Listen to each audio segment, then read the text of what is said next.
नमस्कार, मैं सुशील कुमार और आप देखना शुरू कर चुके हैं टाइम्स ऑफ गाजीपुर।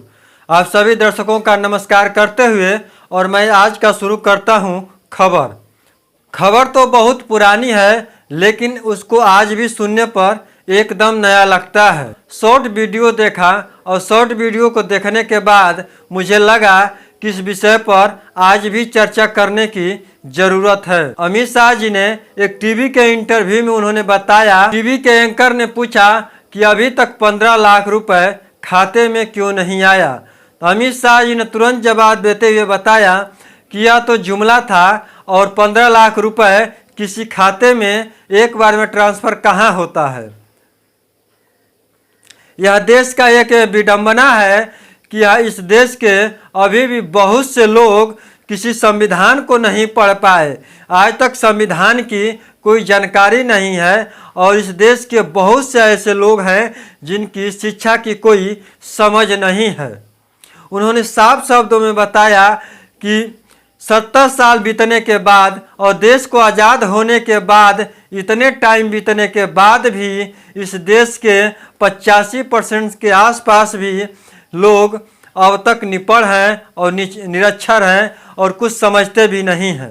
कुछ लोग पढ़ भी लिए हैं, लिखना तो जान गए हैं, लेकिन समझना नहीं जानते हैं। इसी का फायदा उठाते हुए चुनाव में कह दिया गया कि आप मुझे वोट दो और मैं 15 लाख रुपए दूंगा, और इसी झांसे में पूरी भारत की जनता पड़ गई और सत्ता किसी और के हाथ में दे दी।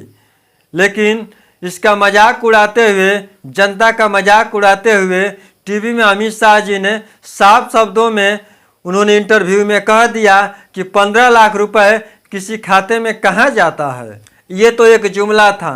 आप ऐसी ऐसी बातों को सुनकर तभी भी आप समझ नहीं पाते हैं और किसी भी पार्टी के झांसे में आ जाते हैं। चुनाव आने पर बड़ी बड़ी पार्टियां दावा लेकर के सामने आ जाती है कि आप मुझे वोट दे दो और मैं ये कर दूंगा, वो कर दूंगा, ये सुविधा ला दूंगा, लेकिन जीतने के बाद वो जो चुनावी वादे लेकर आते हैं वो 5 साल तक भूल जाते हैं। क्यों भूल जाते हैं, कैसे भूल जाते हैं, वो हमारी भी जिम्मेवारी बनती है कि नहीं बनती है।